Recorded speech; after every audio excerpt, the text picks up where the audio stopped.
네, 말도 많았고 탈도 많았던 이른바 박유천 성폭행 의혹 사건이 검찰에 송치됐습니다. 경찰은 박유천 씨에 대해서 성폭행 대신에 성매매 혐의가 인정된다 이렇게 결론을 내렸는데요. 자, 어떤 내용인지 손수호 변호사 모시고 자세히 알아보겠습니다. 손 변호사님 안녕하십니까? 네, 안녕하십니까? 네, 자 성폭행 혐의는 없고 성매매 혐의는 있다. 네. 경찰은 지금 이렇게 보고 송치를 한 거죠? 그렇습니다. 이제 쉽게 말씀하시는 성폭행이라는 게 예. 법적으로는 강간이 되는데요. 강간죄인데요. 폭행 또는 협박으로 상대방과의 성관계를 가진 경우입니다. 즉 강제적으로 상대방이 원치 않음에도 불구하고 폭행 또는 협박으로 성관계를 가졌을 때 강간죄, 즉 성폭행이 되는데요. 하지만 경찰 수사 결과 그런 혐의점을 밝혀내지는 못했습니다. 네, 하지만 그중에 고소인 4명 중에 1명과는 성관계 대가를 주고받기로 약속을 했다. 그런 정황이 있다라는 점을 경찰이 밝혀낸 것인데요. 해당 여성이 직후에 그 일이 있었던 직후에 지인과 주고받은 문자 메시지를 봤습니다. 네. 그랬더니 이제 그런 대가를 받기로 했는데 박유천 씨가 대가를 지급하지 않았다. 네, 라는 그런 사기 이야기 혐의가 있었거든요. 적용이 되는 건가요? 네, 그렇습니다. 일단 성매매도 적용이 되고 네. 사기죄도 적용된다라는 의견인데요. 네. 그 부분을 한번 자세히 좀 설명을 예. 드리면은요. 성매매는 처벌을 받습니다. 불법이기 때문이죠. 왜냐하면 성매매, 알선 등 행위에 처벌에 관한 법률이 있는데요. 예. 여기서 처벌하는 불법적인 성매매의 정의를 보셔야 돼요.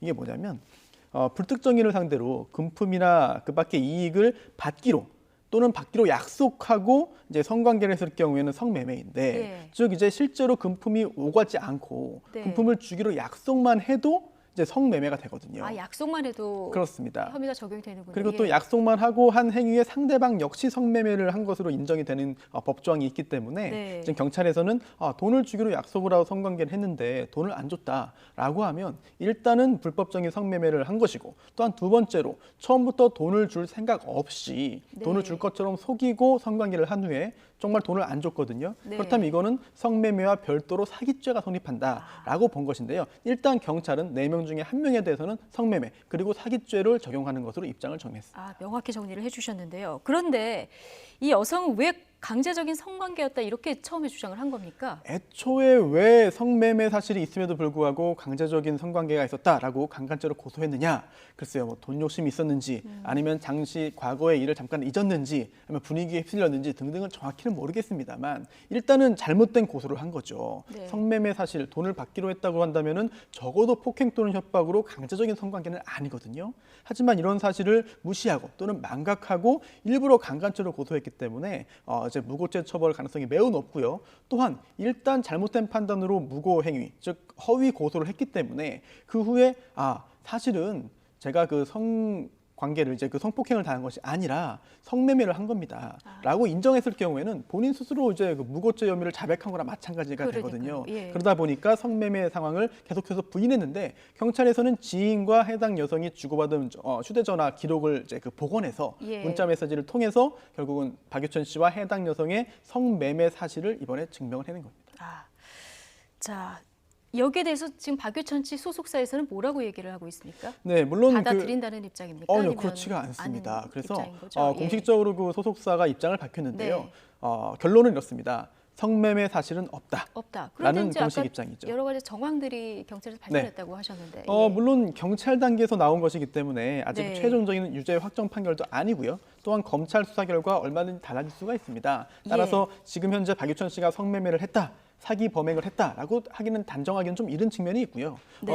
그런 측면에서 소속사에서도 이런 입장을 보인 거죠. 그런 사실이 없고 경찰에서는 검찰로 이제 성매매 혐의로 송치하겠다고 밝혔지만 실제로 그런 일이 없었기 때문에 검찰 수사에 성실히 임해서 증명하겠다. 그런 성매매 사실 사기 행위를 한 적이 없음을 밝히겠다라고 했는데요. 검찰 단계에서 경찰 수사 결과가 달라질 것인지 아니면 또 추후에 검사가 같은 판단을 해서 기소했을 때 과연 유죄 판결이 나올지 여부는 앞으로 지켜볼 필요가 있겠습니다. 예.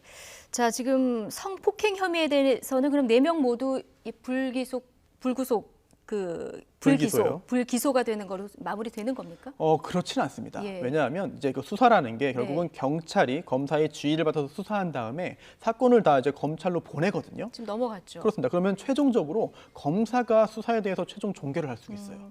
그럼 검찰에서 지금 뒤집어질 가능성도 있다고 보시는 그럴 건가요? 가능성은 충분히 있죠. 아, 그래서 그렇구나. 물론 경찰이 그렇구나. 여러 가지 인력을 투입해서 정밀하게 수사를 했기 때문에 뭐 그 결과가 그대로 인정될 가능성이 상당히 높아 보이지만 네. 하지만 혹시라도 뭔가 놓친 부분이 있거나 아니면 그 새로운 증언이 나오거나 증거가 나온다고 한다면 경찰의 어떤 송치 의견과 달리 네. 검사가 뭐 강간으로 기소를 할 수도 있고요. 아니면 성매매라든지 아니면 그 이런 다른 기타 사기죄에 대해서도 혐의 없다라는 결정을 할 수 있기 때문에 최종적인 기소, 불기소 처분은 검사의 손에 달려 있습니다. 네.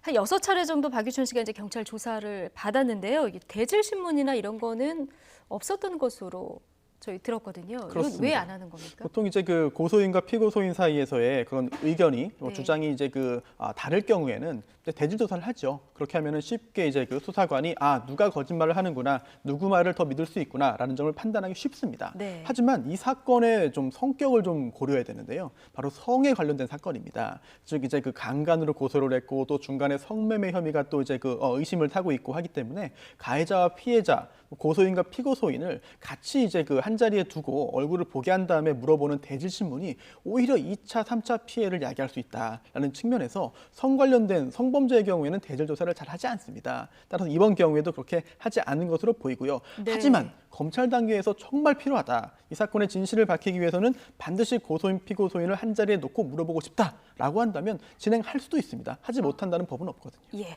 알겠습니다. 최근 배우 이민기 씨도 비슷한 혐의로 조사를 받았다 이제 무혐의를 받은 게 알려지긴 했는데 둘 다 사회복무 그 기간이지 않았습니까? 네, 그렇습니다. 법적으로 유죄냐, 네. 형사처벌 대상이냐, 범죄를 범했냐 여부와 별개로 이렇게 좀 국가를 위해서 이제 군복무가 아닌 사회 대치복무를 하는 과정에 이런 여러 가지 일들을 발생시켰다는 것 점에 대해서 연예인으로서 굉장히 여러 가지 부담을 가질 것 같고요. 또한 실제적으로 본인들이 입는 이미지 타격도 굉장하고 그렇습니다. 그런 점에 대해서는 좀 회복하는 게 상당 시간이 걸리지 않을까라고 생각이 됩니다. 알겠습니다.